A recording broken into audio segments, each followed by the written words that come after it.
Ang buhay ay parang isang malawak na karagatan, minsan tahimik at payapa. Minsan naman ay rumaraga sa ang mga alon na sumusubok sa katatagan mo. Sa ngayon, ramdam ko ang banayad na hampas ng mga alon ng pagmamahal sa aking buhay. Kasama si Alon, ang lalaking pinakamamahal ko. Ang bawat araw ay tila isang perpektong simula ng isang bagong buhay. Narito kami ngayon sa aming tahanan sa Bayan ng Pait, isang maliit na bayan kung saan ang hangin ay may dalang pangako ng kapayapaan at ang bawat dapit hapon ay nagpipinta ng mga kulay ng pag-asa sa kalangitan. Ang mga pangarap namin tungo sa hinaharap ay kasing liwanag ng mga bituin na unti-unting nagpapakita sa papalubog na araw. Hinaplos ko ang aking tiyan na ngayon ay may bahagyang umbok na. Isang maliit na buhay ang nabubuo sa loob ko. Ang bunga ng aming pagmamahalan ni Alon. Ito ang aming pinakamalaking pangarap. Ang magiging sentro ng aming mundo. Malapit na tayo, anak. Bulong ko habang nakangiti. Ang kamay ni Alon ay mahigpit na nakahawak sa akin mula sa likuran. Ang kanyang mga braso ay mahigpit na nakayakap sa aking baywang. Ang kanyang paghinga ay banayad sa aking batok. Isang pamilyar na init na nagpapadama sa akin ng seguridad. Ano ang iniisip mo? Mahal ko? Tanong ni Alon. Ang kanyang tinig ay malalim at puno ng pagmamahal. Hinalikan niya ang aking sentido. Isang kilos na nagpapasigla sa akin.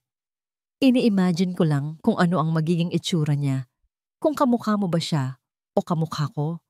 Sagot ko. Ang aking tinig ay nanginginig sa tuwa. Baka makuha niya ang mga mata mo, Alon.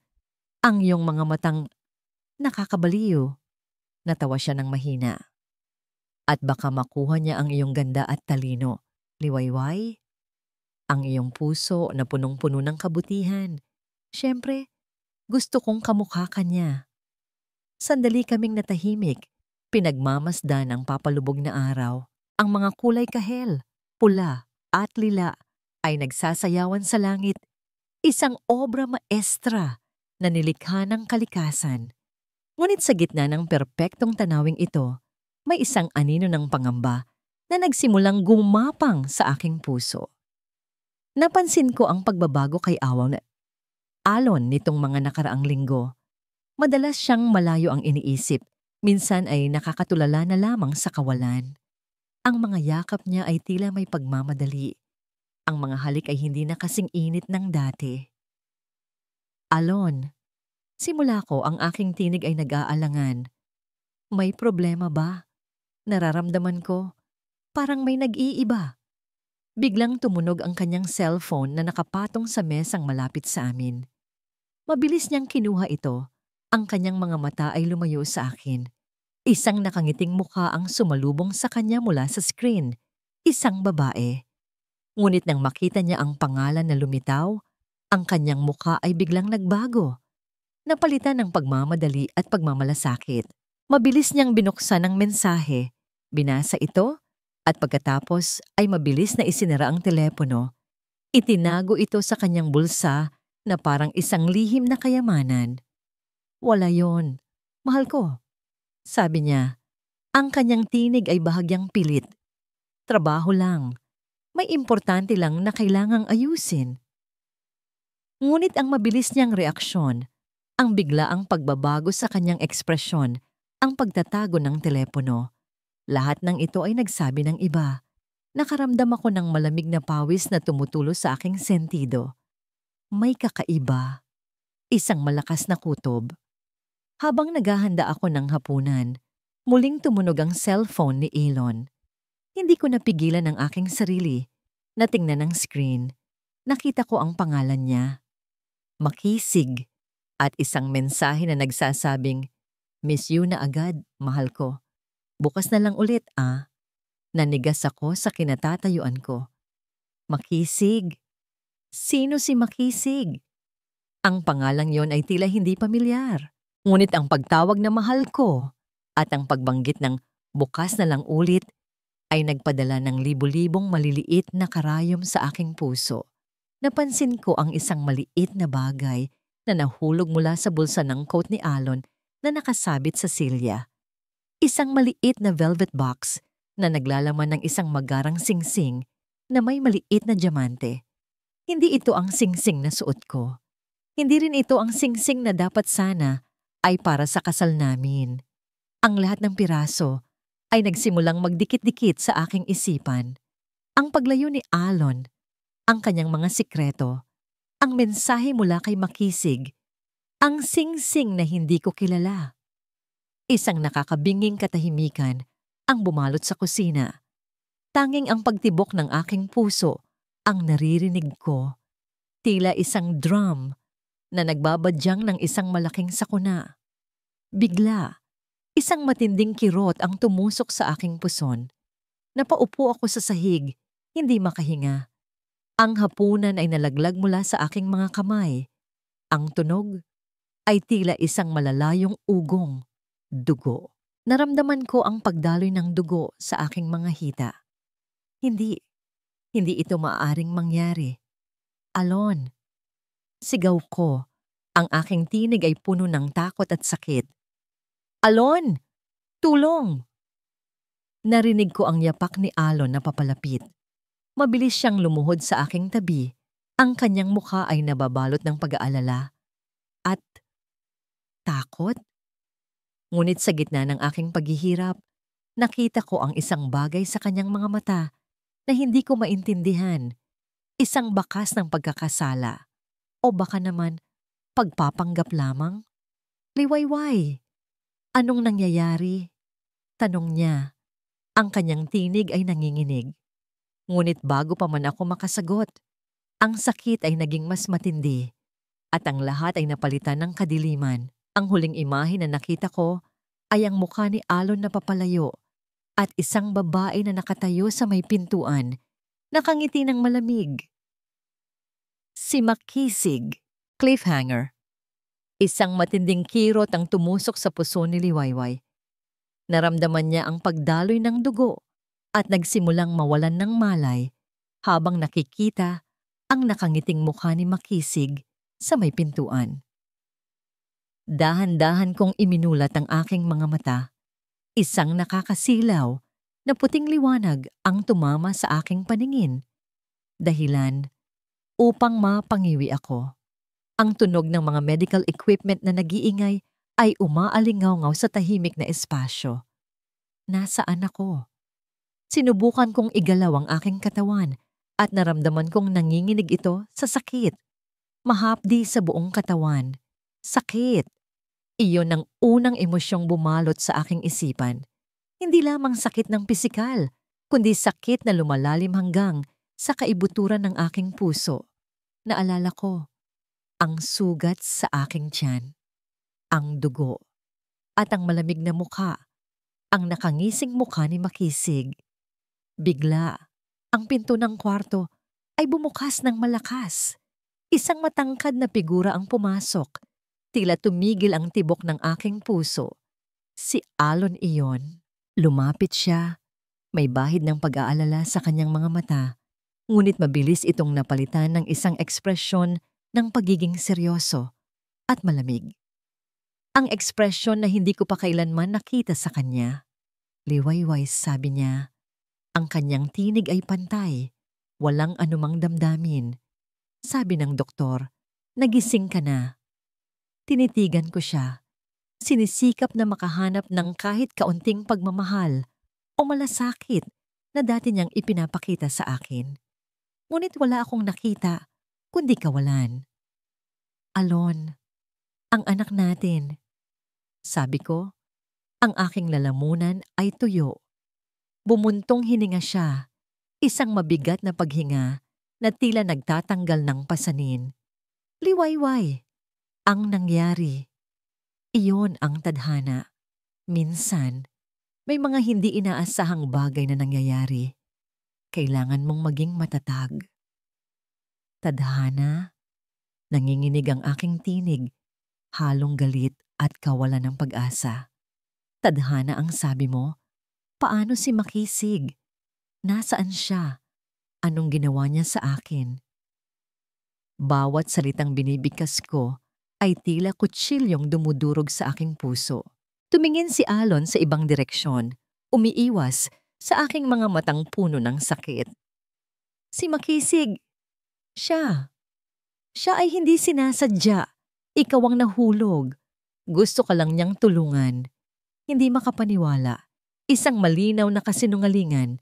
Sinubukan kong bumangon. Itinulak ang kanyang kamay. Kasinungalingan. Nakita kita. Narinig ko kayong nag-uusap. Pinatay mo ang anak natin. Pinatay ninyo ako. Sumigaw ako. Ang aking luha ay pumatak ng walang pigil. Ang pisikal na sakit ay tila nawala. Napalitan ng mas matinding sakit sa damdamin. Umatras si Alon. Ang kanyang mukha ay naging tensyonado. Liwayway, ano ang sinasabi mo? Nahihibang ka lang dahil sa shock. Nang sandaling iyon, muling bumukas ang pinto ng kwarto.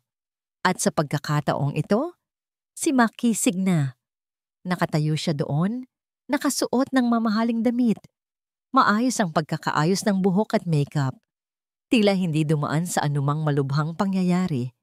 Tiningnan niya ako na may pag-uusisa at bahagyang paghamak. Hello, Liwayway, sabi niya. Ang kanyang tinig ay matamis na pekeng. Nabalitaan kong gising ka na. Mabuti naman. Mag-aalala? Sarkastiko akong tumawa. Isang mapait na tawa. Nagsisinungaling ka. Tinulak niya ako. Sinabi niya sa iyong gusto niyang mawala ako. Kailangan ninyong magbayad. Tiningnan ko si Alon. Naghahanap ng kahit na konting paniniwala sa kanya na makikita niya ang pekeng mukha ni Makisig. Ngunit tiningin lang siya sa akin na may awa. At saka tinapik si Makisig. Tinatapik ang babae. Anong nangyari, Makisig? Muling tanong ni Alon. Ang kanyang tinig ay bahagyang lumamig sa akin. Ngumiti si Makisig. Isang ngiting nagtatagumpay. Wala iyon, Alon. Nagdaramdam lang siya. Dapat natin siyang hayaang magpahinga. Tumingin siya sa akin. Isang tinging mapanghamon. Liwayway, oras na para tanggapin mo ang katotohanan. Hindi ka na bahagi ng buhay niya. Sa sandaling iyon, naintindihan ko ang lahat. Mag-isa na ako. Pinili ni Alon na maniwala kay Makisig. Iniwan niya ako. Iniwan ang aming anak. Ang sakit ng pagkawala ng anak ay dumoble pa dahil sa sakit ng matinding pagkakanulo. Nanginginig ang aking buong katawan, hindi dahil sa lamig, kundi dahil sa nagngangalit na galit sa loob ko. Habang palabas na sina Alon at Makisig, ginamit ko ang lahat ng natitirang lakas ko at bumuga ng laway papunta sa kanila. Mga traidor, magbabayad kayo sa lahat ng ito. Lumingon si Alon. Ang kanyang mga mata ay nagliliyab sa galit. Tama na, Liwayway. Ayoko nang makarinig pa. Magiging nandito ka hanggang sa tuluyan kang gumaling. Pagkatapos, pag-uusapan natin ang diborsyo. At lumabas sila ng kwarto. Iniwan akong mag-isa sa aking sakit at kawalan ng pag-asa. Habang nakatingin sa kanilang pag-alis, pakiramdam ko ay may pumutok sa loob ko. Napuno ng luha ang aking mga mata. Ngunit sa gitna ng mga luhang iyon, may isang maliit na apoy na nagsimulang sumindi. Hindi ako susuko. Hindi ko sila hahayaang mamuhay ng mapayapa. Pagkatapos ng lahat ng ginawa nila, babangon ako. Magbabayad sila. At saka, narinig ko ang isang malalim, hindi pamilyar na tinig mula sa madilim na sulok ng kwarto. Hindi ka nag-iisa, Liwayway. Nagulat ako at lumingon. Isang lalaki ang nakatayo doon, sa dilim. May kalmado siyang mukha at ang kanyang mga mata ay puno ng pag-unawa at misteryo. Sino ka? Tanong ko. Ang aking tinig ay mahina. Ako si Sinag, sabi niya. Lumabas mula sa dilim. Ang kanyang mukha ay mas malinaw na nakikita. At narito ako upang tulungan ka. Cliffhanger. Si Liwayway, nag-iisa sa kanyang desperasyon, ay nakarinig ng tulong mula sa isang misteryosong lalaki na nagngangalang Sinag na biglang lumitaw mula sa madilim na sulok ng silid. Ang boses na yon, malamig, ngunit may kakaibang linaw na bumabasag sa kawalan ng pag-asa na bumabalot sa akin. Napalingon ako. Ang aking mga mata ay nagsisikap na makita ang figura sa sulok. Si Sinag, ang lalaking ito na hindi ko kilala, ay lumitaw na parang isang kababalaghan mula sa kadiliman ng aking pinakamasakit na karanasan. Ang kanyang mukha ay kalmado, ang kanyang mga mata ay tila nakakakita ng higit pa sa aking pisikal na kalagayan. Nakikita niya ang nagngangalit na apoy ng aking determinasyon. Sino ka? Muli kong tanong, sinisikap na patatagin ang aking tinig. Paano ka nakapasok dito? At bakit mo ako tutulungan? Ang aking isipan ay gumugulong. Sinusubukang unawain ang lahat. Si Alon at Makisig, iniwan nila ako. Akala nila siguro, tapos na ang lahat para sa akin. Pero mali sila. Lumapit si Sinag. Ang kanyang mga galaw ay tahimik at may layunin. Lumuhod siya sa aking tabi. Hindi tulad ng pagkalapit ni Alon na puno ng pagkukunwari, kundi may tunay na pag-aalala. Tiningnan niya ako sa mata. Ako si Sinag Bayanihan at hindi ko alam kung paano ka nakarating dito sa kwartong ito ng mag-isa. Ngunit ang mahalaga, nakita kita. Nakita ko ang iyong paghihirap. Nakita mo? Bumaba ang aking tinig. Nakita mo ang ginawa nila sa akin? Ang anak ko? Ang mga salitang iyon ay parang tinik na muling bumara sa aking lalamunan. Nakita ko ang pag-agos ng dugo. Narinig ko ang iyong sigaw. Sagot niya, ang kanyang tinig ay may bahid ng lungkot. At alam ko, base sa iyong mga mata, na hindi ito basta aksidente lamang. May kinalaman dito ang lalaki mong asawa at ang babaeng iyon. Napamura ako sa aking isipan. Alam niya, nakita niya, o marahil meron siyang pakiramdam. Sila Alon at Makisig, pinagtulungan nila ako.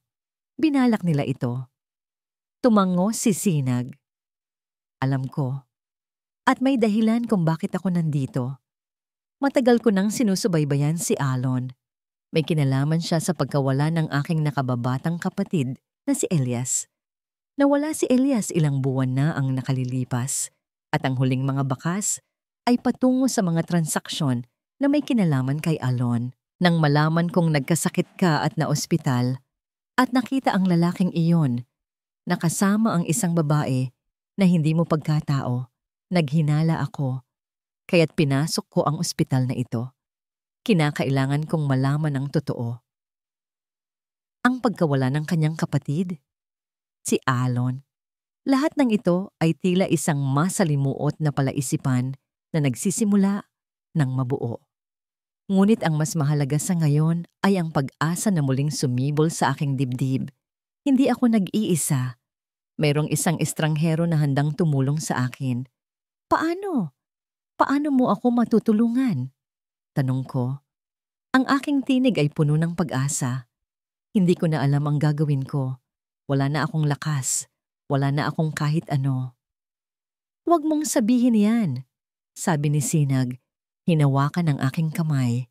Ang kanyang kamay ay mainit at matatag.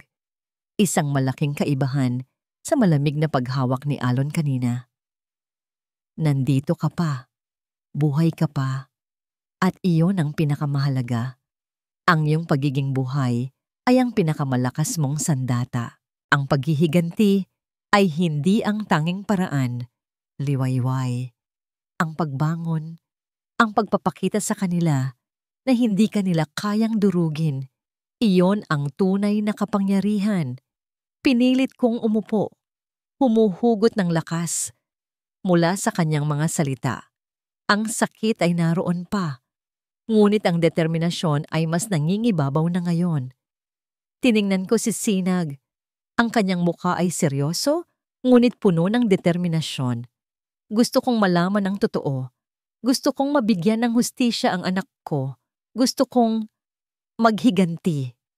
Ang huling salita ay lumabas na may bahid ng kapaitan. Makukuha natin ang hustisya, sabi ni Sinag. Ngunit kailangan mo munang lumakas. Hindi tayo maaaring kumilos agad. Kailangan nating maging matalino, magplano. Kinuha niya ang kanyang cellphone at nagsimulang mag-type. Mayroon akong ligtas na lugar kung saan ka maaaring magpagaling at maghanda. Mula doon, maaari nating planuhin ang susunod nating hakbang. Kailangan nating maging maingat. Alam nila na nasa ospital ka. Baka bumalik sila. Nabalot ako ng kaba. Tama siya. Baka bumalik sila para tapusin ang kanilang ginawa. Ngunit sa presensya ni Sinag, hindi ako natatakot. Mayroon akong kasama.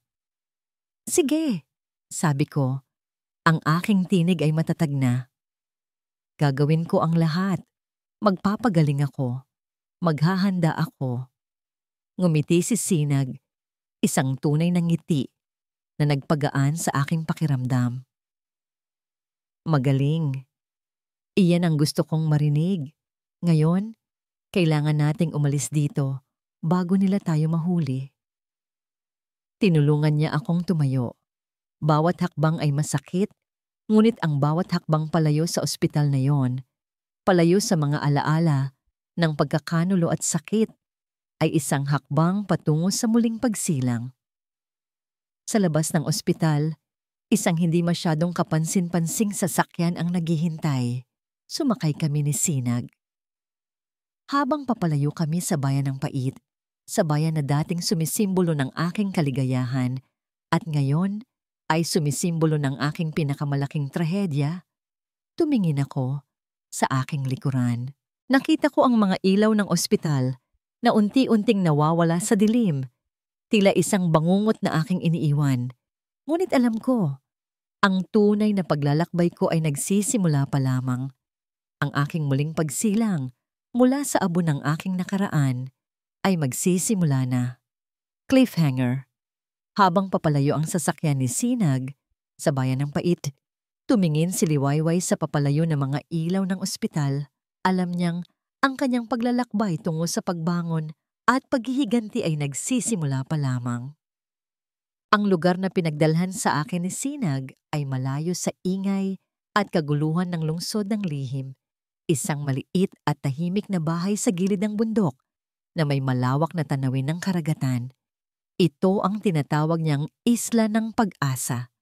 Isang lugar kung saan maaari akong magtago at magpagaling ng hindi natatagpuan. Sa unang mga araw, ang bawat paggalaw ay isang pagsubok. Ang aking katawan ay nanghihina pa. Ang mga sugat ay tila ayaw maghilom. Ang bawat alaala ng nangyari sa ospital, ang mga mata ni Alon, ang ngisi ni Makisig, ang sakit ng pagkawala ng aking anak ay bumabalik na parang mga multo sa aking panaginip at sa aking paggising. Ngunit sa bawat pagdalaw ni Sinag, sa bawat salitang binibigkas niya, may nabubuong lakas sa akin. Hindi niya ako tinatrato na parang isang biktima lamang. Tinuturuan niya ako. Hinahamon niya ako. Ang katawan mo ang iyong unang depensa, Liwayway, sabi niya isang umaga habang tinuturuan ako ng mga pangunahing galaw ng pagtatanggol sa sarili.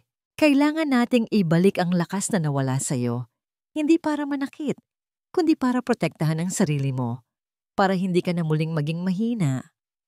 Nagsimula kaming mag-ensayo araw-araw. Sa simula, nahihirapan akong tumayo ng matagal. Madalas akong mapatid, madalas akong bumabagsak.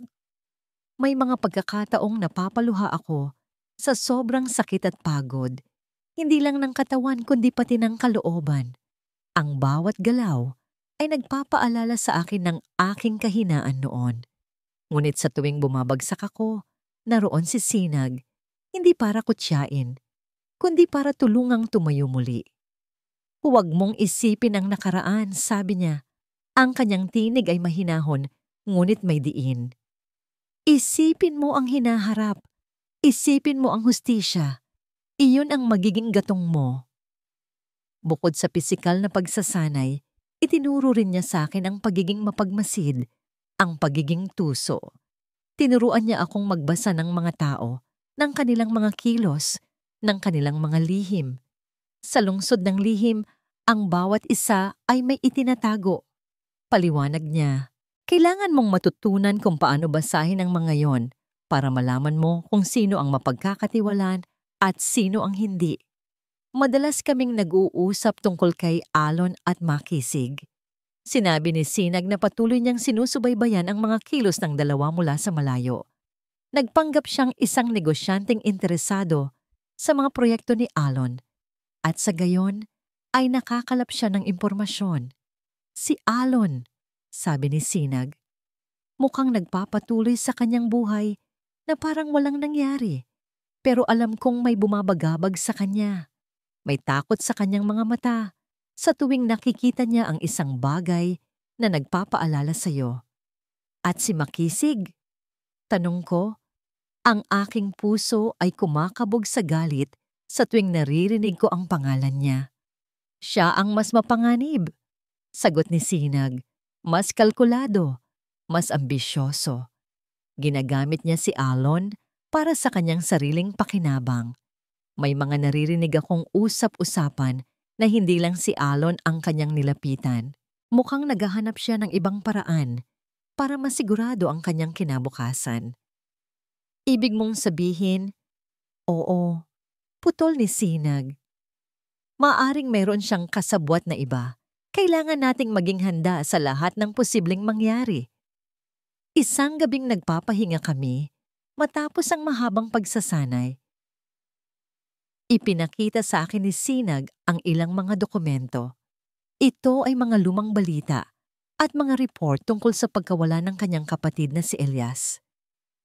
Ito ang mga ebidensya na nakalap ko noon pa, paliwanag niya. May mga connection si Alon dito, pero hindi sapat para mapatunayan. Kailangan natin ng mas matibay na ebidensya. Kailangan nating malaman kung ano talaga ang nangyari kay Elias. Tinitigan ko ang mga litrato ni Elias, isang binatang may ngiti na puno ng buhay.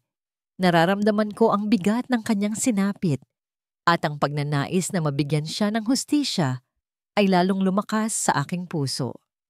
Hindi lang ito para sa akin, kundi para na rin sa kanya. Paano natin ito gagawin? Tanong ko. Ang aking isipan ay puno ng mga posibilidad. Maghihintay tayo ng tamang pagkakataon, sagot ni Sinag. Si Alon at Makisig ay magsasagawa ng isang mahalagang pagtitipon sa lungsod ng lihim. Isang pagdiriwang para sa alaala mo, sabi nila. Doon, malamang ay magiging kampante sila. Doon natin maaaring isagawa ang ating plano. Nabalot ako ng kaba, ngunit kasabay nito ay ang determinasyong hindi ko pa nararamdaman noon. Ang dating liwayway na madaling masaktan at maniwala ay unti-unting naglalaho, napapalitan ng isang babaeng handang lumaban. Habang naghahanda kami ng aming susunod na hakbang, isang mensahe ang dumating sa cellphone ni Sinag. Mabilis itong binasa ni Sinag at ang kanyang mukha ay biglang nagbago. Tila nabahala siya. Ano yon? Tanong ko. Walang mahalaga. Sabi niya, ngunit ang kanyang tinig ay hindi mapakali. Mayroon lang akong nalaman tungkol sa plano nila Alon. Mukhang mas malapit na sila sa pag-a-announce ng kanilang bagong buhay. Naramdaman ko ang panginginig sa aking katawan. Ang kanilang bagong buhay, ang buhay na dapat sana ay akin. Kailangan kong kumilos. Kailangan kong maging handa. Cliffhanger. Habang patuloy ang paghahanda ni Liwayway at Sinag, isang mensahe ang natanggap ni Sinag na nagpapahiwatig na sina Alon at Makisig ay malapit ng mag-anunsyo ng kanilang bagong buhay na nagtulak kay Liwayway na magmadali sa kanyang plano. Ang mamahaling alak ay dumadaloy sa aking lalamunan, ngunit hindi nito napapawi ang pait na nananatili sa aking kalooban.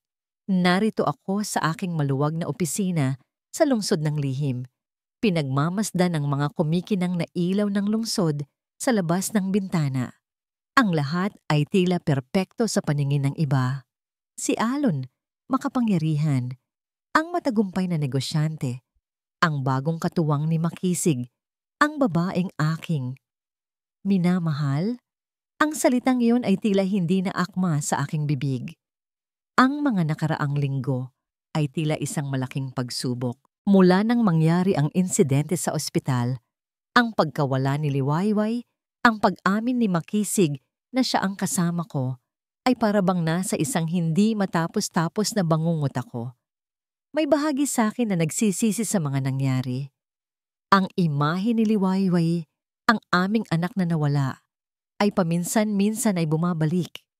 Nagpaparamdam ng bigat sa aking dibdib. Ngunit ang takot na mas malaki kaysa sa lahat. Takot na mawala ang lahat ng aking pinaghirapan. Alon, ang tinig ni Makisig ang bumutas sa aking pagmumuni-muni. Pumasok siya sa opisina. May dalang isang baso ng alak para sa kanya. Ang kanyang kasuotan ay elegante at nakakabigani tulad ng dati. Ngunit sa likod ng kanyang magandang mukha, napapansin ko na ang pagiging tuso. Anong kailangan mo? Makisig. Tanong ko. Hindi ko napigilan ang pagiging malamig sa aking tinig. Ngumiti siya. Isang nangiting hindi umabot sa kanyang mga mata. Bakit ganyan ka, mahal ko? Hindi mo ba namimiss ang iyong asawa? Ginawa niya ang paglapit at pag-upo sa aking kandungan. Ang kanyang kamay ay gumapang sa aking dibdib. Alam kong mahirap ang lahat para sa atin, pero kailangan nating maging matatag para sa ating kinabukasan. Ang ating kinabukasan? Sarkastiko akong tumawa. Anong kinabukasan, Makisig? Ang kinabukasan na binuo natin sa kasinungalingan at sa pagkasira ng ibang tao?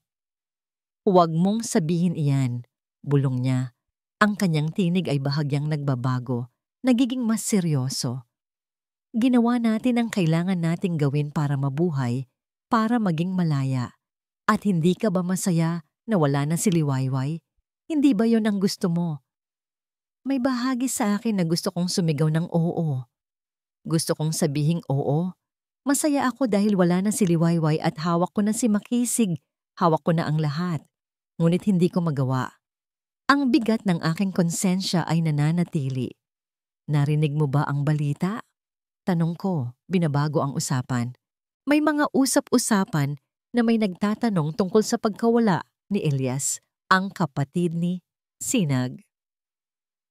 Bahagyang natigilan si Makisig, ngunit mabilis siyang nakabawi. Bakit ka nag-aalala tungkol doon? Wala tayong kinalaman doon. Sigurado ka ba? Sabi ko. Tinitigan siya ng diretso sa mata. Nakakita ako ng isang sulat sa iyong bag dati. Makisig. Isang sulat na nagpapakita ng transaksyon at ang pangalan ni Elias ay nabanggit. Nawala ang nangiti sa kanyang labi. Ang kanyang mga mata ay nagningning sa galit at takot. Anong sinasabi mo, Alon? Pinaghihinalaan mo ba ako?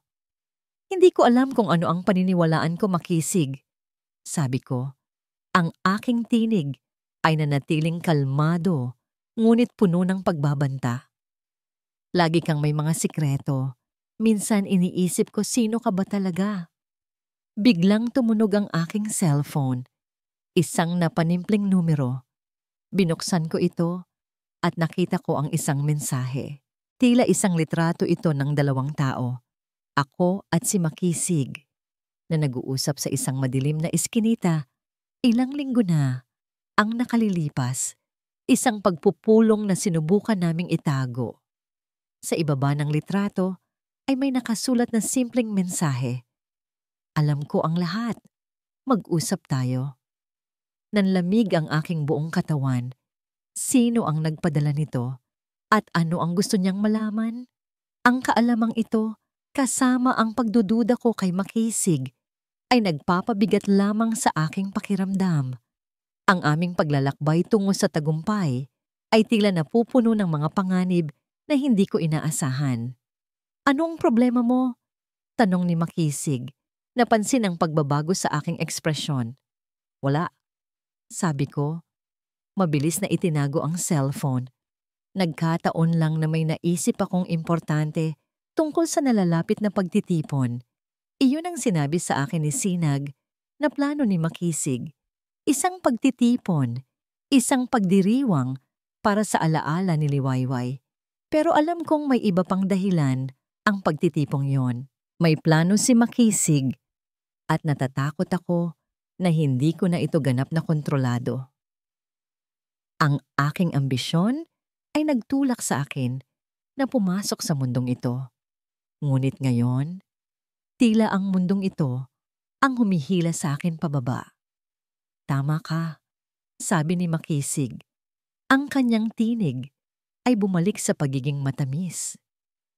Kailangan nating maging handa. Ang pagtitipon na yon ang magiging simula ng ating bagong buhay. Kapag naitayo na natin ang ating pangalan muli at ang lahat ay nakalimutan na ang nakaraan. Natawa ako sa aking isipan. Nakalimutan ang nakaraan? Paano makakalimutan ang isang buhay na sinira mo? Tumingin ako kay Makisig, ang babaeng katabi ko, ang babaeng sinasabi niyang mahal ko, at ang babaeng pinaghihinalaan kong siya ring posibleng pumatay sa aking kapatid.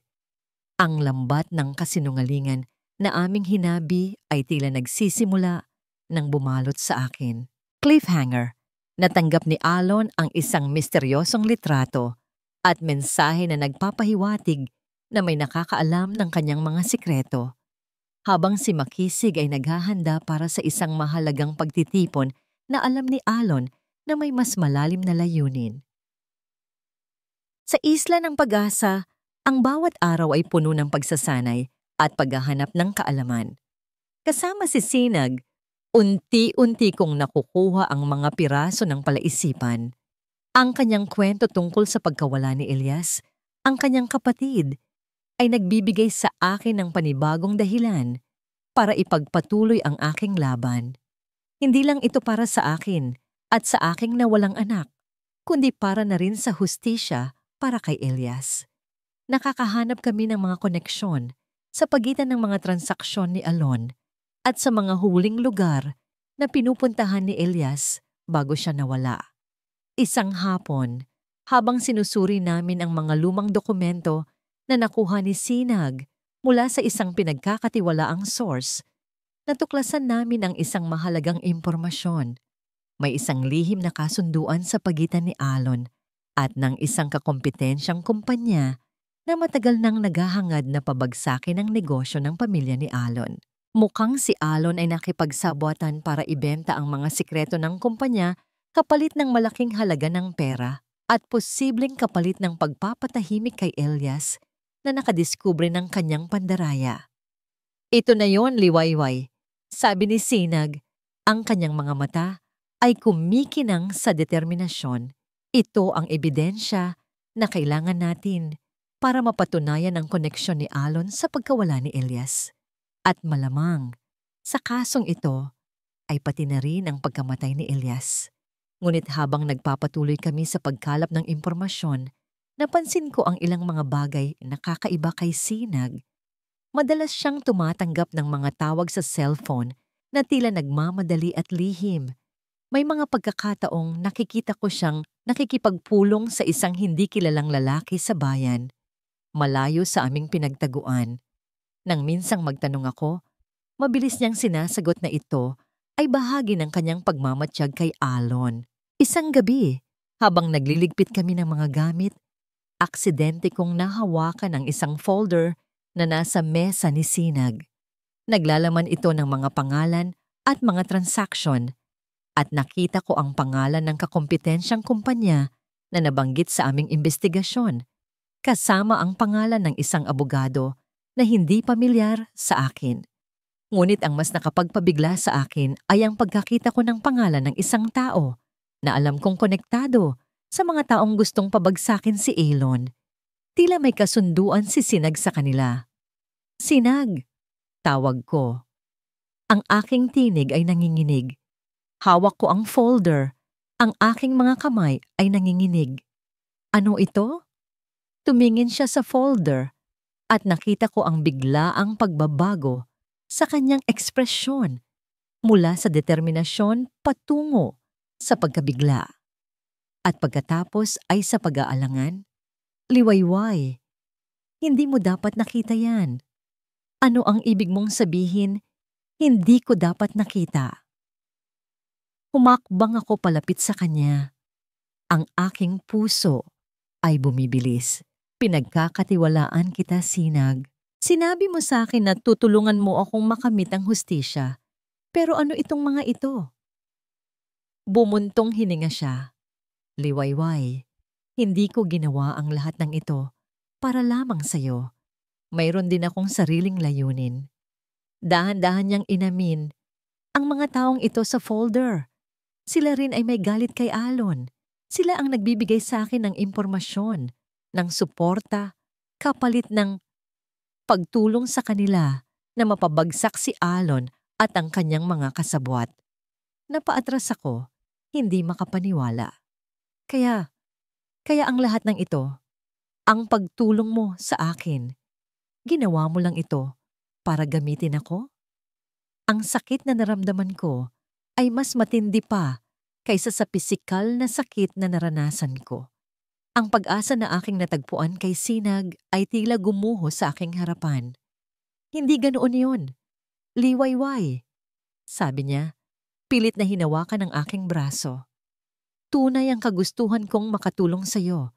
Tunay ang kagustuhan kong malaman ang nangyari kay Elias.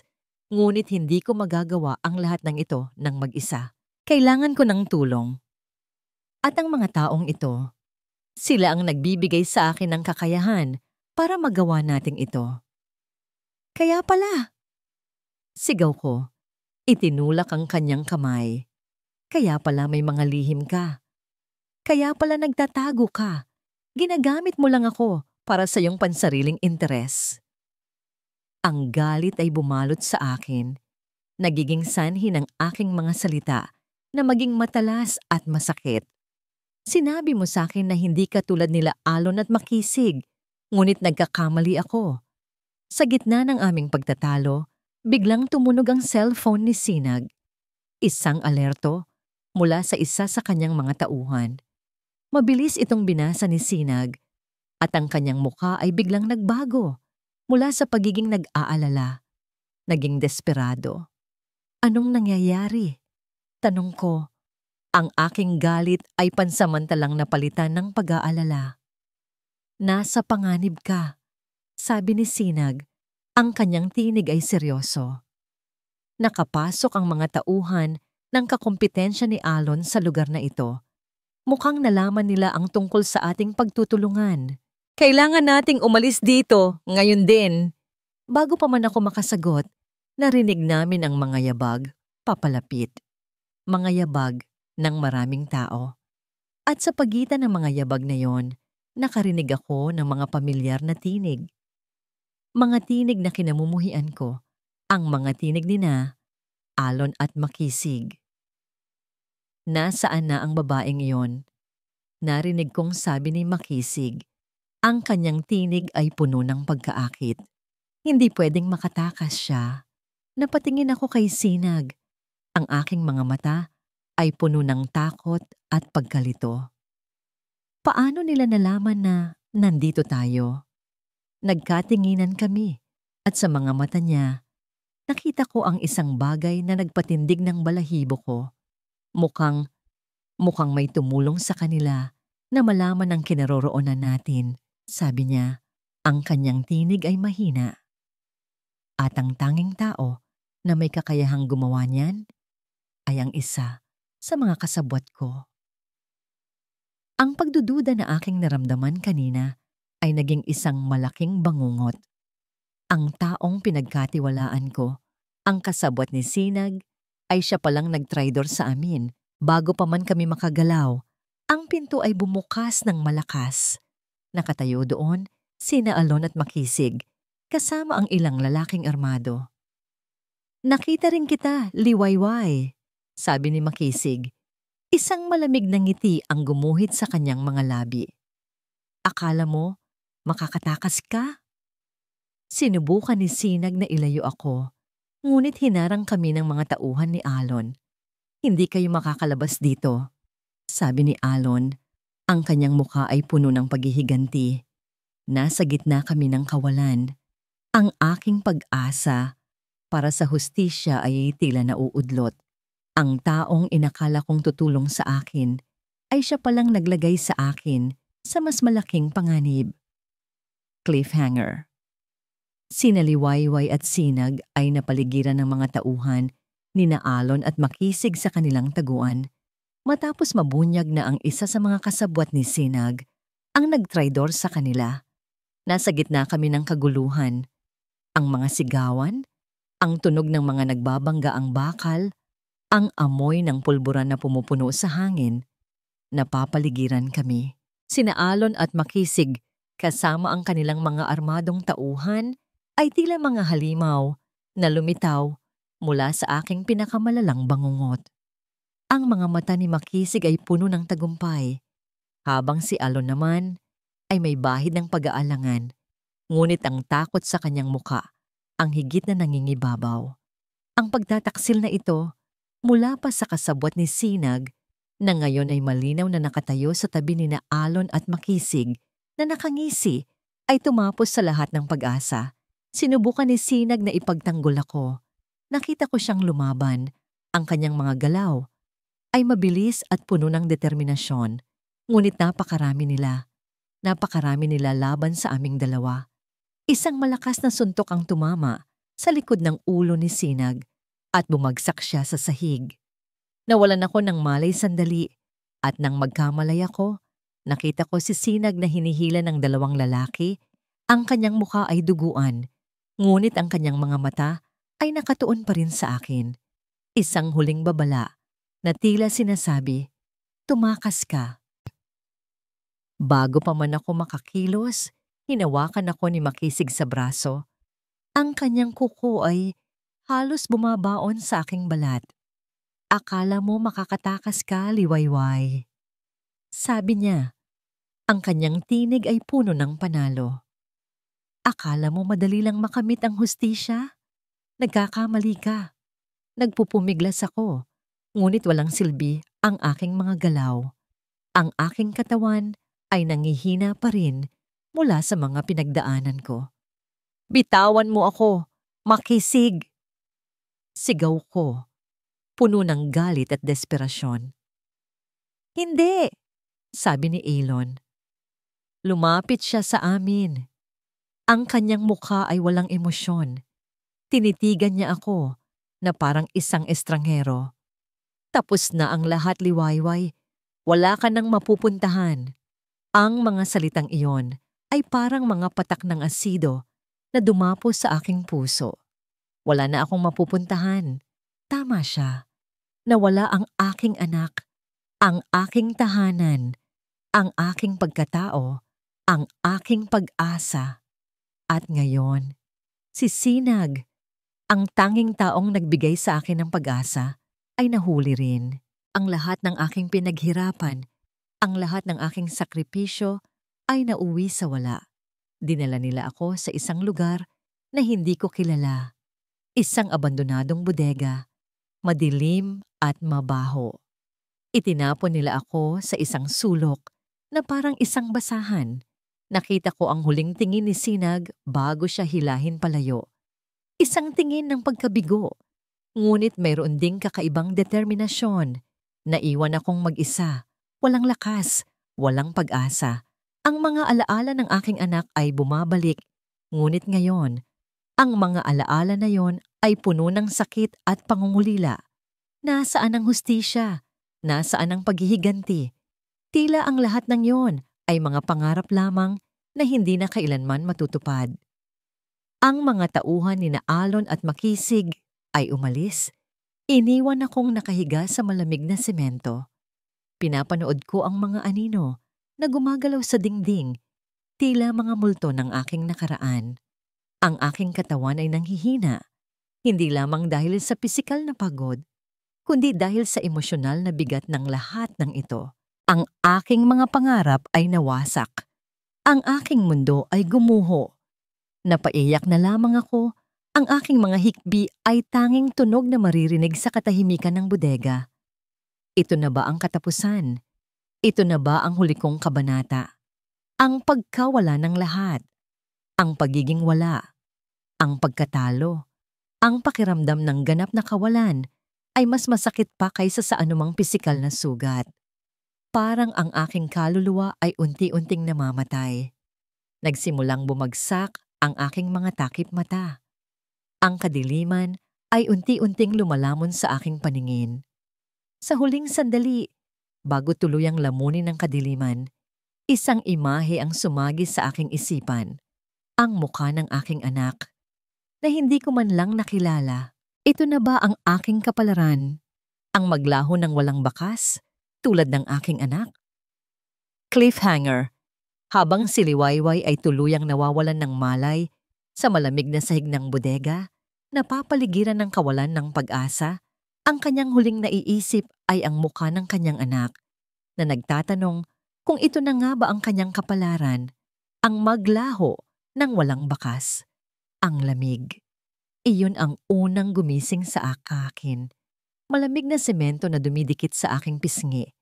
Ang amoy ng alikabok at pagkabulok.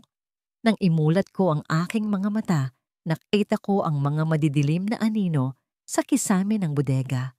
Nabuhay ako. Nakaligtas ako. Ngunit ang tanong ay, paano? At bakit? Naramdaman ko ang isang bagay na nakabalot sa aking ulo at ang isang banayad na paghawak sa aking balikat. Liwayway, gising ka na? Isang pamilyar na tinig, hindi pamilyar na pamilyar, ngunit hindi ko maaalala kung saan ko narinig. Sino ka? Mahina kong tanong. Ang aking tinig ay garalgal. Ako si Ren. Sagot ng isang lalaki. Ang kanyang tinig ay mahinahon. Nakatanggap ako ng tip na mayroong 2 tao na dinakip dito. Sinubukan kong pumasok ngunit huli na ako. Nakita kong nakahandusay ka, kaya binuhat kita palabas. Hindi ko alam kung ano ang nangyari, pero alam kong hindi sila dapat makatakas sa ginawa nila. Si Ren. Ang pangalang iyon ay tila may kumakagat sa aking alaala. Tumingin ako sa kanya. Mayroon siyang mga mata na puno ng determinasyon at isang mukha na may bakas ng laban.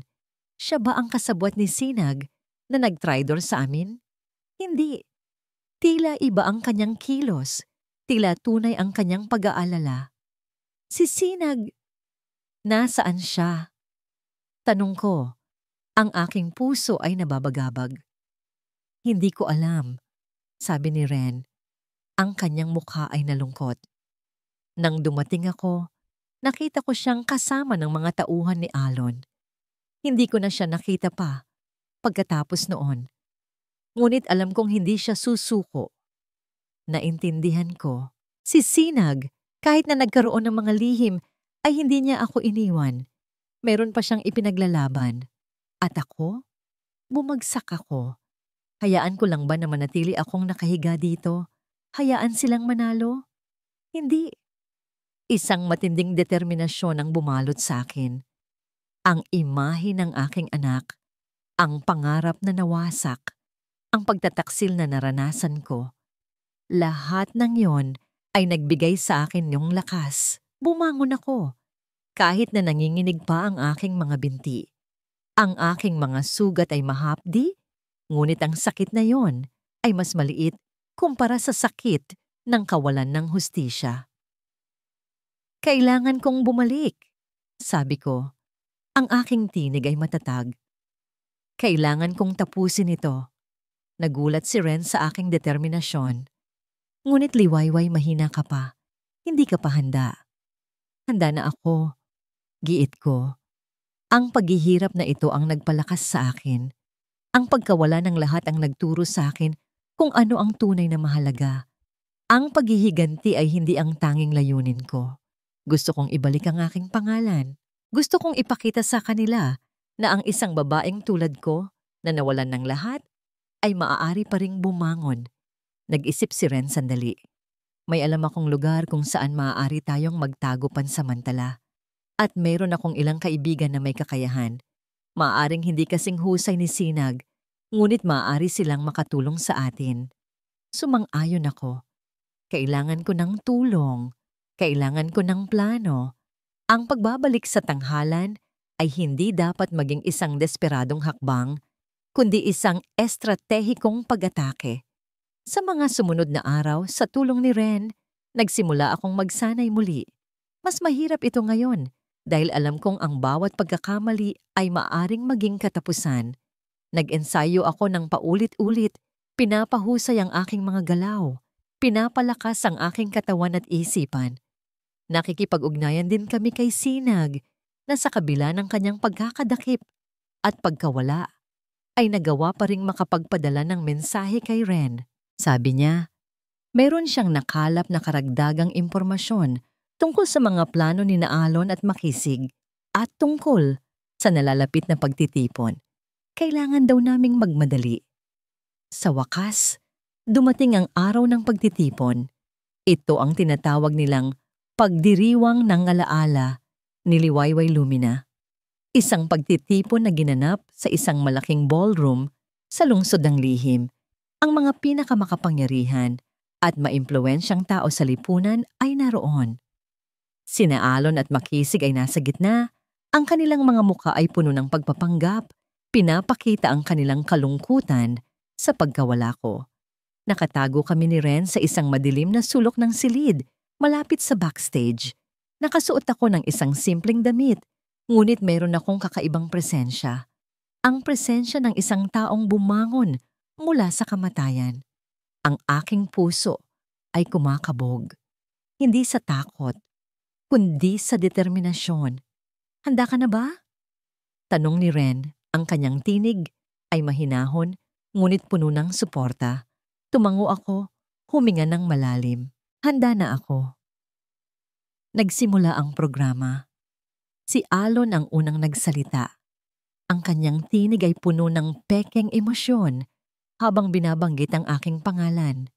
Sinundan siya ni Makisig na may mga pabirong salita na puno ng patutsada.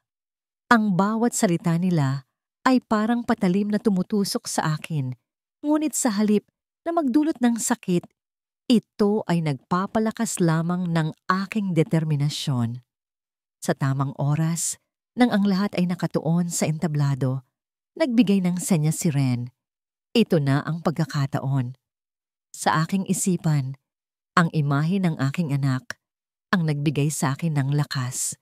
Hindi ako ang liwayway na kilala nila noon. Ako ay isang multo na nagbabalik para sa hustisya. Lumabas ako mula sa dilim. Ang pagpasok ko sa gitna ng entablado, sa gitna ng mga ilaw at mga mata ng daan-daang tao, ay parang isang panaginip. Ang pagtigil ng musika, ang pagkabigla sa mga mukha ni Alon at Makisig, ang mga bulungan na nagsimulang kumalat sa buong bulwagan. Magandang gabi sa inyong lahat, sabi ko. Ang aking tinig ay malakas at malinaw, sumisira sa katahimikan. Akala ninyo siguro, tapos na ang kwento ko. Akala ninyo, nakalimutan na ninyo ang aking pangalan. Tumingin ako diretso kina Alon at Makisig. Ang aking mga mata ay nagliliyab.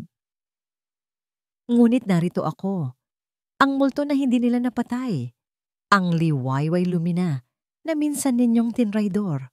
Ang kanilang mga mukha ay nagpapakita ng purong pagkabigla at takot. Tila hindi sila makapaniwala sa kanilang nakikita. Ang kanilang laro ay tapos na. Cliffhanger. Nagpakita si Liwayway sa gitna ng pagtitipon. Harap-harapan niyang hinarap sina Alon at Makisig na nagdulot ng matinding pagkabigla at kaguluhan sa lahat ng naroroon. Ang katahimikan sa bulwagan ay nakabibingi. Ang bawat mata ay nakatuon sa akin. Ang dating patay na Liwayway Lumina na ngayon nakatayo sa harap nila, buhay at nagliliyab sa galit. Sina Alon at Makisig ay namutla. Ang kanilang mga mukha ay nababalot ng pagkabigla at takot. Nakikita ko ang pagsubok nilang magpanggap, ngunit ang kanilang mga mata ay nagsisigaw ng katotohanan. na alam nilang hindi nila ito inaasahan. Liwayway. Paano? Halos pabulong na tanong ni Aylon. Ang kanyang tinig ay nanginginig. Paano? Ulit ko. Isang mapait na tawa ang kumawala sa aking labi. Tinulungan ako. Tinulungan akong bumangon mula sa impyernong ginawa ninyo para sa akin. Tumingin ako sa mga bisita, ang mga makapangyarihang tao na naroon, ang mga taong nagpapahalaga sa reputasyon at katayuan. Nandito ako ngayon para ibunyag ang katotohanan. Ang katotohanan tungkol sa dalawang taong ito. Sabi ko, itinuro sina Alon at Makisig na hindi lamang nagtraidor sa akin, kundi pumatay sa aking anak at nagtangkang patayin ako. Nagkaroon ng malakas na bulong-bulungan sa mga bisita. Ang ilang mga mukha ay puno ng pagkamangha. Ang iba naman ay puno ng pagdududa. Alam kong hindi basta-basta maniniwala ang mga ito. Kailangan ko ng ebidensya. Mula sa gilid ng entablado, lumabas si Ren. Nakalabas na siya mula sa pagkakahuli.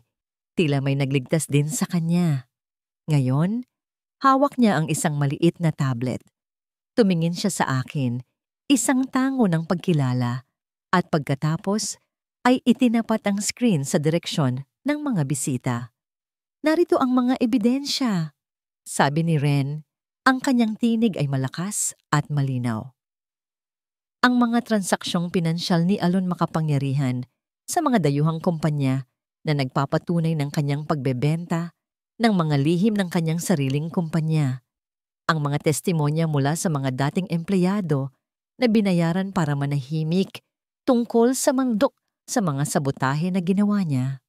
Nagpatuloy si Ren sa pagpapakita ng mga larawan at dokumento sa tablet, mga CCTV footage mula sa labas ng ospital na nagpapakita kina Alon at Makisig na nag-uusap pagkatapos ng insidente, mga audio recording ng kanilang mga pag-uusap na nakalap ni Sinag bago siya nahuli. Ang bawat ebidensya ay parang isang matalim na sibat na tumatama sa depensa ni Alon at Makisig. At ito, sabi ni Ren, nagpapakita ng isang litrato na nakuha niya mula sa isang mapagkakatiwalaang source. Ang litrato ni Makisig sinungaling kasama ang kinatawan ng isang kumpanyang kakumpetensya ni Alon. Ilang linggo bago ang pagkawala ni Liwayway. Mukhang may iba pa siyang pinaglalaruan. Nagulat ako sa litrato. Hindi ko alam na may ganito pang kasunduan si Makisig. Tumingin ako kay Makisig. Ang kanyang mukha ay nababalot na ng pawis at takot. Nakita ko ang pagbabago sa kanyang ekspresyon. Mula sa pagpapanggap, patungo sa desperasyon. Iyan ay kasinungalingan. Sigaw ni Makisig. Sinubukang bawiin ang kanyang dignidad. Hindi totoo iyan. Ngunit bago pa man siya makapagpatuloy, isang bagong figura ang lumabas mula sa madilim na bahagi ng bulwagan. Isang lalaking hindi ko kilala, ngunit may aura ng kapangyarihan. Lumapit siya sa entablado, kasama ang ilang kalalakihang nakauniporme. Hindi kasinungalingan ang lahat ng yan. Sabi ng bagong dating, ang kanyang tinig ay mababa at may awtoridad. Siya pala ang kinatawan ng kakompetensyang kumpanya na nabanggit sa folder ni Sinag. Nakita ko ang lahat. Ang iyong mga plano, Makisig, ang iyong pagtataksil kay Alon, at ang iyong kasabwatang nagdulot ng kapahamakan kay Liwayway. Ang bulwagan ay napuno ng hiyawan. Sina Alon at Makisig ay tila natigilan, hindi makapagsalita. Nakikita ko ang pag-amin ng pagkakasala sa kanilang mga mata. At para sa iyong nalalaman, Alon makapangyarihan, sabi ng bagong dating, tumingin kay Alon. Kami ang kumpanyang yan, at alam namin ang lahat ng iyong mga ilegal na gawain. Ang pagbebenta mo ng mga sikreto, ang iyong kasabwatang nagdulot ng aksidente kay Liwayway, at higit sa lahat, ang pagtatago mo sa katotohanan tungkol sa pagkamatay ni Elias. Ang pangalan ni Elias, muli itong nabanggit. Tumingin ako kay Ren at tumango siya. Mukhang ang mga tao sa likod ng pagkabunyag na ito ay hindi lamang ang mga taong kasabot ni Sinag, kundi pati na rin ang mga taong may interes sa pagbagsak ng kumpanya ni Alon. Sinabi mo sa amin noon na wala kang kinalaman sa pagkawala ni Elias. Sabi ng kinatawan sa lalaking kinatawan. Tumingin kay Alon. Ngunit ang aming investigasyon ay nagpakita ng iba. May kinalaman ka sa kanyang pagkamatay. Hindi! Sigaw ni Alon. Sa wakas ay nakabawi sa pagkabigla. Hindi ko siya pinatay. Hindi ko alam kung ano ang nangyari sa kanya. Ngunit ang kanyang mga salita ay walang bisa na. Lumapit ang mga pulis na tila dumating ng sabay sa pagdating ng bagong dating na lalaki. Ito ay bahagi ng plano. Binuo namin ang lahat ng ito kasama si Ren at ang mga bagong alyado. Alon makapangyarihan, sabi ng hepe ng pulisya, ikaw ay inaaresto sa mga kasong pagtatangka sa pagpatay, sabotahe at pagtatago ng ebidensya. Nang sabay, hinuli rin ang mga tauhan ni Makisig at ang mga taong kasabot niya. Si Makisig, sa kanyang desperasyon, ay sinubukang tumakbo, ngunit nahuli rin. Nakita ko ang kanyang pagbagsak, ang kanyang pagkawala, ng lahat ng kanyang kayabangan. Habang inilalabas sina Alon at Makisig, nagtama ang aming mga mata. Wala na ang dating pagmamahal o kahit na galit. Tanging ang malungkot na pagtanggap sa katotohanan na ang aming relasyon ay natapos sa ganitong paraan. Hindi ito ang katapusan ng kwento, liwayway. Sabi ni Alon, ang kanyang tinig ay puno ng pagbabanta habang inilalayo siya ng mga pulis. Ngunit alam ko, sa kaibuturan ng aking puso, na ito na ang simula ng katapusan para sa kanila. Ang katotohanan ay nailantad na. Ang kanilang kasinungalingan ay nabura. Cliffhanger. Habang inilalabas sina Alon at Makisig, kasama ang kanilang mga kasabwat, matapos ang pagbubunyag ng lahat ng kanilang kasalanan, nagtama ang paningin ni Liwayway at Alon. Isang pagtatapos sa kanilang nakaraan, ngunit isang paalala ng mga natitirang panganib. Ang tunog ng mga pulis na humuhuli sa akin ay tila malayong ugong lamang. Ang lahat ng aking nakikita ay ang mukha ni Liwayway, nakatayo sa gitna ng entablado, nagliliyab sa isang liwanag na hindi ko na kailanman nakita. Ang kanyang pagbabalik ay isang suntok sa aking sikmura. Mas malakas pa kaysa sa anumang paratang na ibinato nila. Ang aking mundo na sinikap kong buuin sa kasinungalingan at ambisyon ay gumuho sa isang iglap.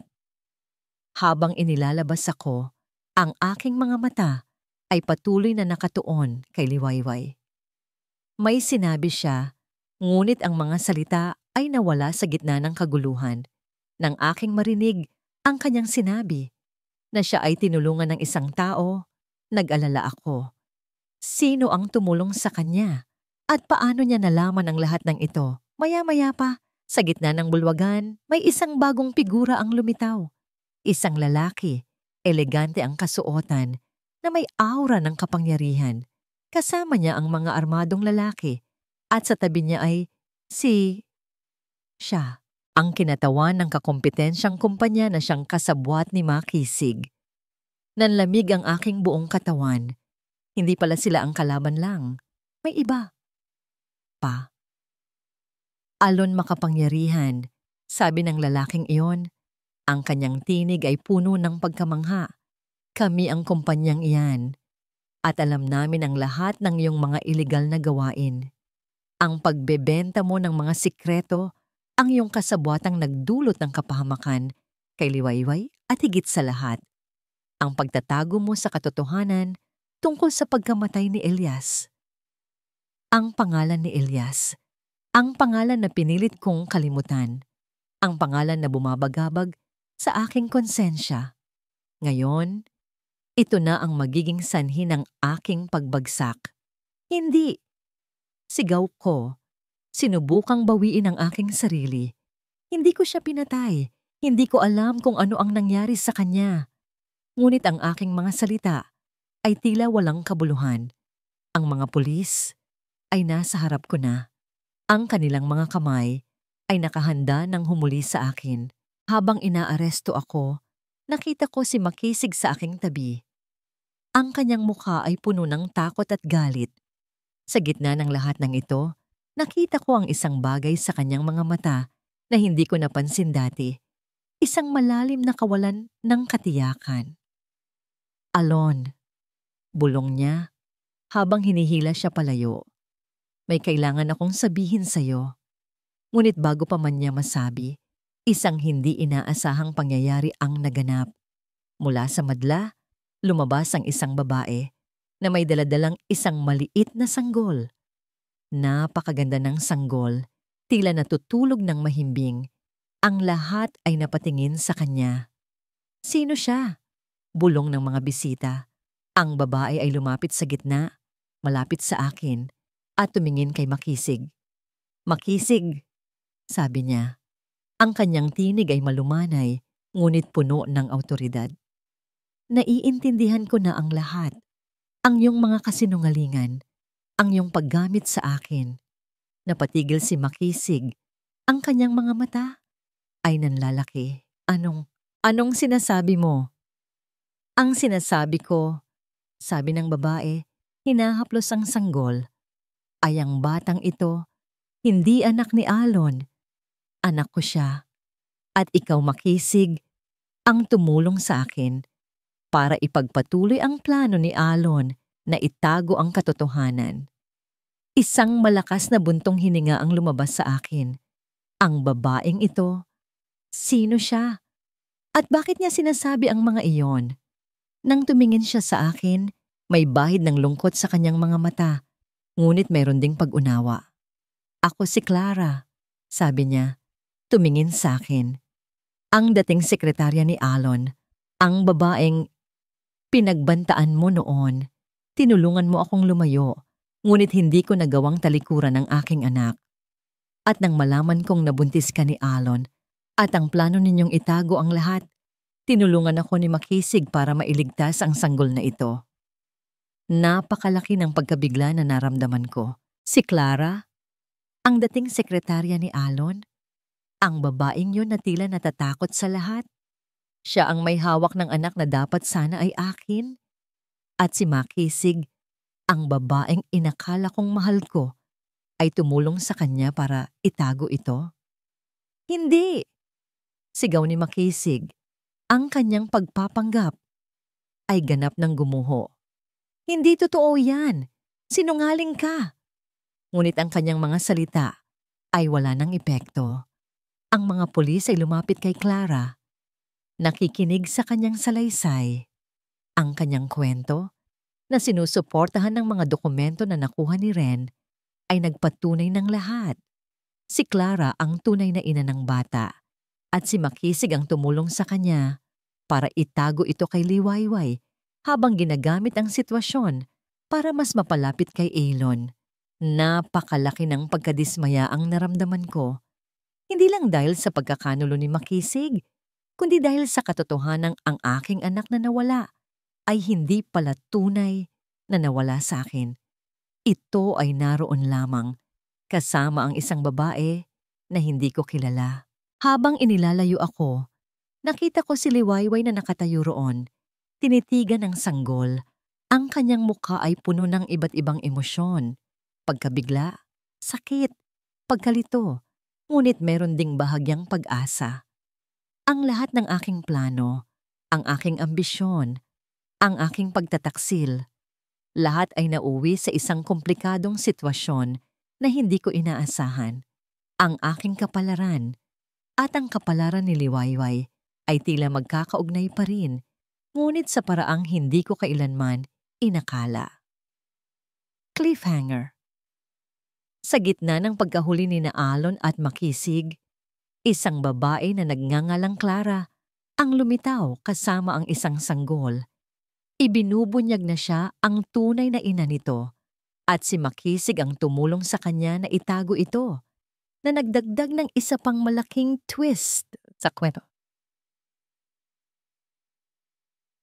Ang mga araw na sumunod sa pagkabunyag ng katotohanan ay naging isang blur ng mga prosesong legal at personal na pagmumuni-muni. Sina Alon at Makisig kasama ang kanilang mga kasabwat ay naharap na sa katarungan. Ang mga ebidensyang inilatag ni Ren, kasama ang testimonya ni Clara at ang mga kasunduan na nakuha mula sa mga kakumpetensya ni Alon ay sapat na para hatulan sila. Ang kanilang kaharian ng kasinungalingan ay tuluyang gumuho. Ngunit ang pinakamalaking pagbabago ay hindi sa labas, kundi sa loob ko. Ang pagharap sa katotohanan tungkol sa aking anak ay isang matinding emosyonal na paglalakbay. Nang una kong makita si Clara, nakarga ang sanggol. Ang puso ko'y puno ng halo-halong damdamin, kalungkutan sa nawalang pagkakataon na mapalaki siya. Galit sa lahat ng nagtago nito sa akin, ngunit higit sa lahat, isang kakaibang pag-asa. Nakipag-usap ako kay Clara. Hindi madali. Maraming taon ng pagtatago, maraming taon ng takot. Ngunit sa huli, ang kanyang pagiging ina, tulad ko, ang nagtulak sa kanya na maging tapat. Ikinuwento niya ang kanyang sariling paghihirap, ang kanyang takot kay Alon at Makisig, at kung paano niya naramdaman na kailangan niyang protektahan ang bata, kahit na sa pamamagitan ng pagtatago. Hindi ko alam kung ano ang magiging reaksyon mo, Liwayway. Sabi niya, ang kanyang mga mata ay puno ng luha. Pero sa huli, naniniwala akong karapat-dapat kang malaman ang katotohanan. At ang batang ito, kailangan niyang malaman kung sino ang kanyang tunay na ina. Nagdesisyon kami, kasama ang legal na tulong ni Ren, na magkaroon ng isang kasunduan. Hindi ko kinuha ang bata sa kanya. Ang bata ay lumaki na kasama niya at ang unang mga taon ng buhay nito ay mahalaga. Ngunit nagkasundo kami na ang bata ay makikilala ako bilang kanyang tita Liwayway, isang taong nandyan para sa kanya, isang taong magmamahal sa kanya.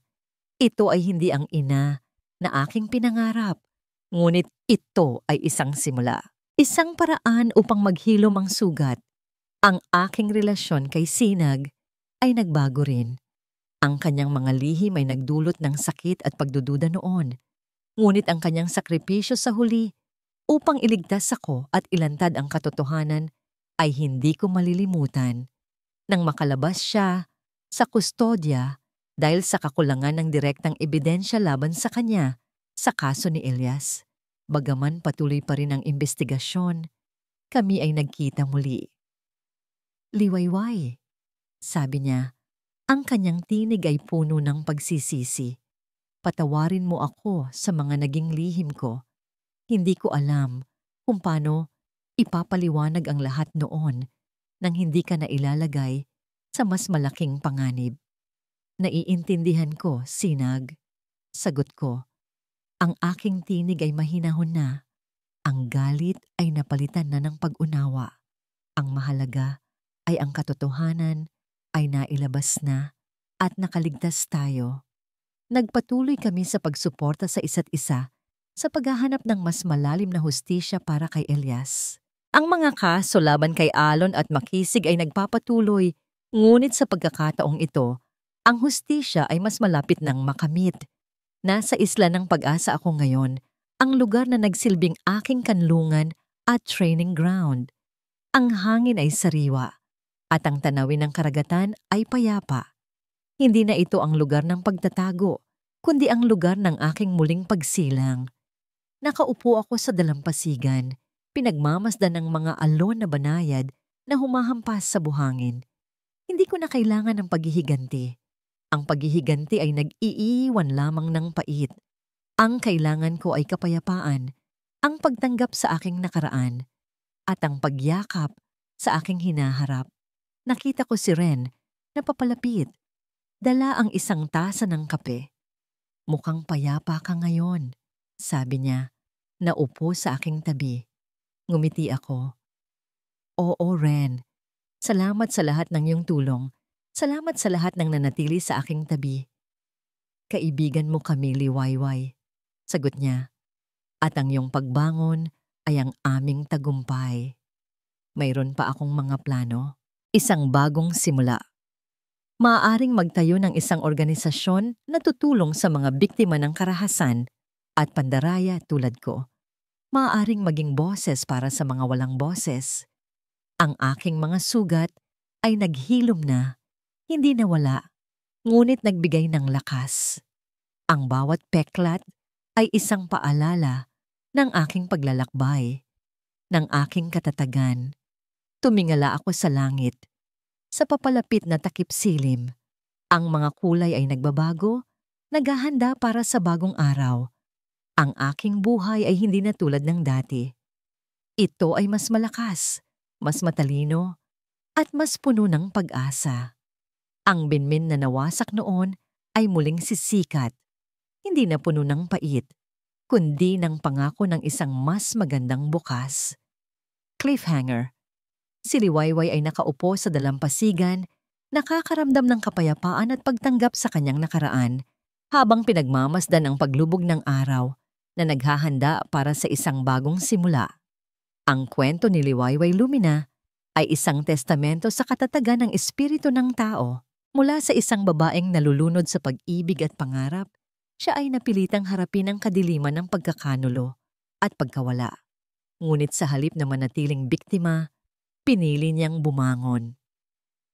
Ang kanyang paglalakbay mula sa bayan ng Pait, kung saan ang kanyang mundo ay gumuho, hanggang sa isla ng pag-asa, kung saan niya natagpuan ng lakas upang lumaban, ay isang patunay ng kanyang tapang. Nawawala sa kanya ang kanyang anak na hindi pa niya nakikilala, isang sugat na mananatili magpakailanman. Ngunit sa pamamagitan ng kanyang pakikipag-ugnayan kay Clara, ang tunay na ina, natagpuan niya ang isang bagong anyo ng koneksyon. Isang pag-asa na ang bata ay lalaki sa isang pamilyang puno ng pagmamahal at na siya ay magiging isang mahalagang bahagi ng buhay ng bata bilang si Tita Liwayway. Ang pag-unawa na ito ay nagbigay sa kanya ng kapayapaan, isang kapayapaan na hindi niya makukuha sa pamamagitan ng paghihiganti. Ang katarungan ay naipataw kina Alon makapangyarihan at makisig sinungaling. Ang kanilang imperyo ng kasinungalingan at kasakiman ay nawasak. Sina Alon na nabulag ng ambisyon at takot, at si Makisig na hinimok ng inggit at walang hanggang kagustuhang magkaroon ng kapangyarihan, ay nagbayad sa kanilang mga kasalanan.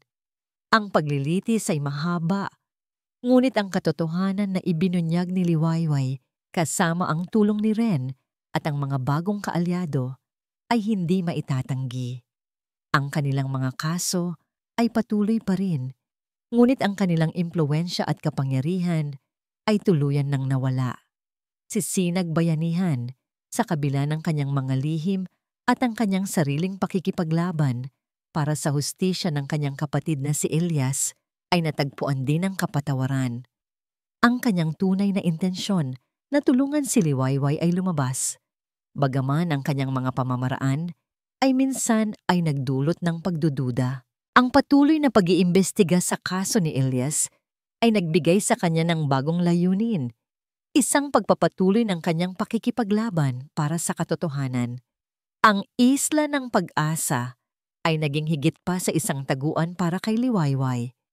Ito ang naging simula ng kanyang bagong buhay.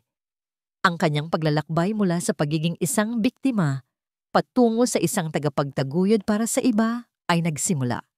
Gamit ang kanyang karanasan, nagtatag siya ng isang pundasyon na naglalayong tulungan ang mga kababaihan na dumaan sa mga katulad na pagsubok, karahasan, pagkakanulo, at pagkawala. Ang kanyang lakas na hinubog ng kanyang mga pinagdaanan ay nagiging inspirasyon para sa marami. Ang mga peklat sa kanyang puso at katawan ay nanatiling mga paalala, hindi ng kanyang kahinaan, kundi ng kanyang katatagan. Ang bawat peklat ay isang kwento ng kaligtasan, ng pagbangon at ng pag-asa. Ang kanyang pag-ibig para sa nawala niyang anak ay hindi nawala, Ngunit ito ay nagbago. Mula sa sakit ng pangungulila, patungo sa isang malalim na pagmamahal at pag-asa na isang araw, makakapiling niya ito sa isang mas mabuting paraan. Si Liwayway, na minsang nabulag ng pag-ibig at nawasak ng pagkakanulo, ay natagpuan ang kanyang tunay na lakas hindi sa paghihiganti, kundi sa pagpapatawad, hindi sa kanyang mga kaaway, kundi sa kanyang sarili. Natutunan niyang mahalin muli ang kanyang sarili, kilalanin ang kanyang halaga, at yakapin ang kanyang kinabukasan. Ang kanyang kwento ay hindi isang simpleng kwento ng pag-ibig, kundi isang epiko ng pagbangon, ng paghahanap ng hustisya, at ng pagtuklas ng tunay na kahulugan ng pagmamahal at pag-asa. Ang kanyang puso, na minsay halos mawasak, ay ngayon ay puno ng kapayapaan at determinasyon. Nakatayo siya ngayon, hindi bilang isang multo mula sa nakaraan, kundi bilang isang simbolo ng pag-asa para sa kinabukasan. Ang kanyang mana ay hindi material na yaman, kundi ang lakas ng kanyang puso, ang kanyang katatagan, at ang kanyang walang hanggang pag-asa. At dito nagtatapos ang kwento ni Liwayway Lumina. Kumusta po kayo, mga mahal naming taga-subaybay? Buong puso akong nagpapasalamat sa inyong patuloy na pakikinig at pagsubaybay sa bawat kwentong aming ibinabahagi dito sa Kwentong Puso TV. Ang bawat salita na inyong narinig, mula sa simula hanggang sa wakas, ay isinulat ng may kasamang pangarap na makapagbigay ng inspirasyon at makapukaw ng damdamin sa inyong mga puso. Sa pagsulat ng kwento ni Liwayway, naranasan ko rin ang mga emosyong dala nito, ang sakit ng pagtataksil, ang bigat ng pagkawala. Ngunit higit sa lahat, ang napakalaking pag-asa na mahahanap sa pagbangon mula sa pinakamalalim na pagsubok. Nais kong iparating sa inyong lahat na gaano man kadilim ang gabi, laging merong paparating na umaga. Ang pag-ibig sa iba't ibang anyo nito, pagmamahal sa sarili, pagmamahal sa pamilya, at ang kakayahang magpatawad ay tunay na may kapangyarihang maghilom at magbigay ng bagong simula. Sana ay nabigyan kayo ng inspirasyon ng kwentong ito. Naway mapalalim nito ang inyong pangunawa sa tibay ng puso ng tao at sa kahalagahan ng pag-asa, kahit sa gitna ng mga pinakamasakit na pagsubok. Malaki ang aming pasasalamat sa inyong pakikinig. Kami ay umaasa na maaari ninyong ibahagi ang inyong mga saloobin at damdamin tungkol sa kwentong ito sa aming comment section sa ibaba. Anong bahagi ang tumatak sa inyong puso?